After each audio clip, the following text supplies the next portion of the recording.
जय माता दी दोस्तों, कैसे हैं आप सब। दोस्तों, जैसे पहले हमने चर्चा की कि सितंबर का माह ग्रह गोचर के दृष्टिकोण से महत्वपूर्ण रहने वाला है, क्योंकि कई ग्रह राशि परिवर्तन करेंगे और साथ ही साथ इस माह में साल का दूसरा चंद्र ग्रहण भी लगने जा रहा है। आप सब ये भी जानते हैं कि पहला चंद्र ग्रहण 25 मार्च 2024 को लगा था और अब दूसरा चंद्र ग्रहण 18 सितंबर 2024 को लगने जा रहा है और ये आंशिक चंद्र ग्रहण होगा, जिसका प्रभाव दुनिया भर में रहने वाला है। ये दूसरा चंद्र ग्रहण 18 सितंबर 2024 को लगेगा, जिसकी शुरुआत सुबह 6:12 से होगी और समाप्ति 10:17 पर होगी। और ये चंद्र ग्रहण भारत में मान्य नहीं होगा। ये चंद्र ग्रहण भाद्रपद मास के शुक्ल पक्ष की पूर्णिमा तिथि को घटित होने वाला है। साथ ही ये जो चंद्र ग्रहण है वो मीन राशि और पूर्वा भाद्रपद नक्षत्र में लगेगा।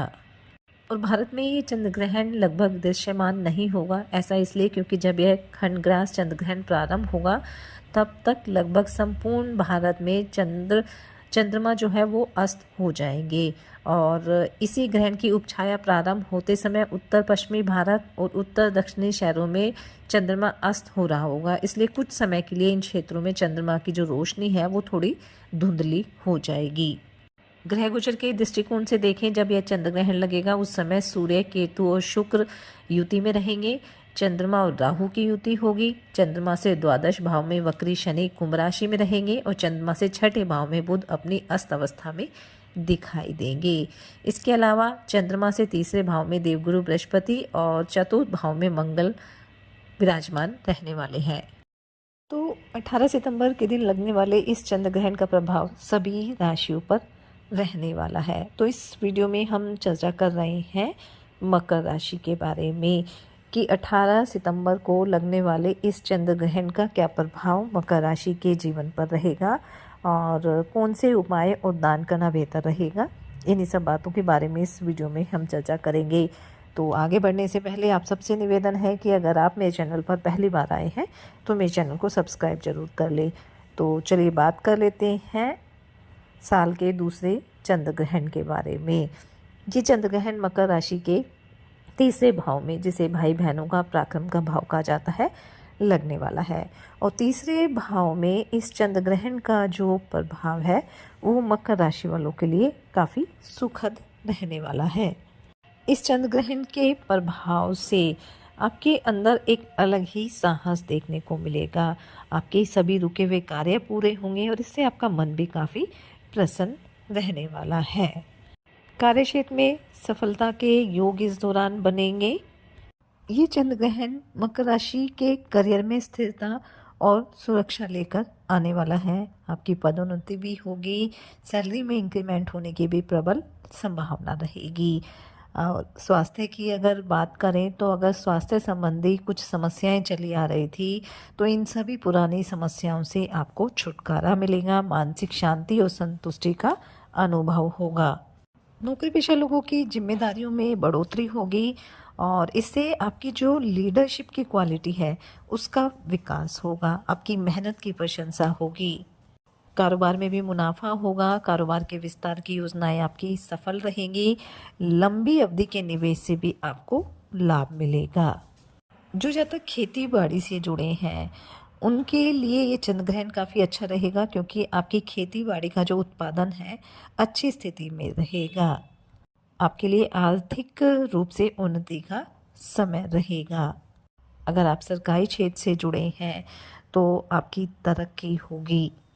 धन लाभ होने के योग बनेंगे। आमदनी के नए नए सोर्सेज मिलेंगे। आपका धन मार्केट में कहीं फंसा हुआ था, किसी रिश्तेदार के पास था, किसी मित्र के पास था, तो उसके वापस मिलने की भी प्रबल संभावना रहेगी। विद्यार्थियों की अगर बात करें तो आपकी एकाग्रता में वृद्धि होगी, लेकिन साथ ही साथ आपको अपनी संगति का थोड़ा ध्यान रखना होगा, क्योंकि आप कुछ ऐसे लोगों की संगति में आ सकते हैं जिसकी वजह से आप अपने रास्ते से भटक सकते हैं। इसलिए इस बात का ध्यान रखना है कि अपनी संगति को आप विशेष रूप से ध्यान रखें। साथ ही अगर कहीं भी आपको परेशानी लगती है तो अपने बड़ों की सलाह जरूर लें, उनसे हेल्प लें, ताकि आपका जो शैक्षणिक जीवन है वो बेहतर बना रहे। जो जातक बेरोज़गार है उन्हें रोज़गार मिलने की संभावना रहेगी। बस यहाँ आपको ये सलाह दी जाती है कि कोई भी कार्य करना है, किसी भी तरह का निवेश करना है, किसी भी नए कार्य की शुरुआत करनी है, तो उसमें आपको जल्दबाजी नहीं करनी है। फिजूल खर्चों पर नियंत्रण करके चलना है, अपने बड़ों की सलाह लेनी है और अपने स्वास्थ्य को लेकर भी लापरवाही नहीं बरतनी है। नियमित रूप से खान पान का ध्यान रखिए, योग ध्यान मेडिटेशन करते रहिए, आप बिल्कुल फिट रहेंगे। धर्म कर्म में काफ़ी रुचि रहेगी, धार्मिक कार्यों में आप बढ़ चढ़ कर हिस्सा भी लेंगे। तो 18 सितंबर को लगने वाला ये चंद्र ग्रहण आपके लिए काफ़ी अच्छे रिजल्ट लेकर आएगा, इसलिए इस समय का फ़ायदा उठाएं। चंद्र ग्रहण से संबंधित उपाय और दान आप अवश्य करें। वैसे तो इसका सूतक काल मान्य नहीं होगा, लेकिन हमें कुछ सावधानी तो बरतनी ही चाहिए, क्योंकि कहीं ना कहीं कुछ जो रेज होती है चंद्र ग्रहण की वो सभी लोगों पर इफेक्ट डालती है। इसलिए इस दौरान थोड़ी सी सावधानी आप अवश्य बरतें। साथ ही सच्चे मन से इस दौरान आप ईश्वर आराधना करते रहे। जिस भी ईश्वर की आप पूजा अर्चना करते हैं उसके मंत्र का आप जाप करते रहें। चंद्रमा के बीज मंत्र का भी जाप करना आपके लिए लाभदायक रहेगा। चंद्र ग्रहण के दौरान राहु और केतु का प्रभाव बढ़ने से आपको उनसे संबंधित मंत्रों का जाप भी करना चाहिए और राहु और केतु से संबंधित चीज़ों का दान भी करना चाहिए। और चंद्र ग्रहण की समाप्ति के बाद अपनी सामर्थ्य अनुसार आप गरीब और असहाय लोगों को दान दक्षिणा भी दें। चंद्र ग्रहण की समाप्ति के बाद आप अपने घर में गंगा जल का छिड़काव करें और उसके बाद स्वयं स्नान करके आप ये दान दक्षिणा दें। चंद्र ग्रहण के दौरान भगवान शिव के महामृत्युंजय मंत्र का जाप करना भी आपके लिए लाभदायक रहेगा। अगर आपका स्वास्थ्य कमज़ोर रहता है या घर परिवार में किसी का स्वास्थ्य कमज़ोर रहता है तो आप इस मंत्र का जाप अवश्य करें। चंद्र ग्रहण के दौरान गर्भवती महिलाएं भी थोड़ी सी सावधानी बरतें और ग्रहण की शुरुआत होने से पहले ही जो खाने पीने की चीज़ें हैं उनमें आप तुलसी पत्र या कुशा डाल दें।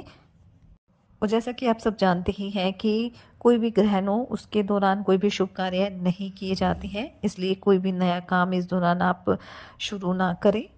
इस दौरान किसी मंदिर में ना जाएं, ना ही भगवान की मूर्तियों को आप स्पर्श करें। और ग्रहण की समाप्ति के बाद चंद्रमा से संबंधित चीज़ों का दान करें। सफ़ेद रंग की चीज़ों का आप दान कर सकते हैं और ये छोटे छोटे काम करने से जो चंद्र ग्रहण का प्रभाव है आपके लिए काफ़ी पॉजिटिव ही रहेगा। 18 सितंबर को लगने वाला चंद्र ग्रहण आपके जीवन में खुशियाँ ही लेकर आए। इसी मंगल कामना के साथ जय माता दी।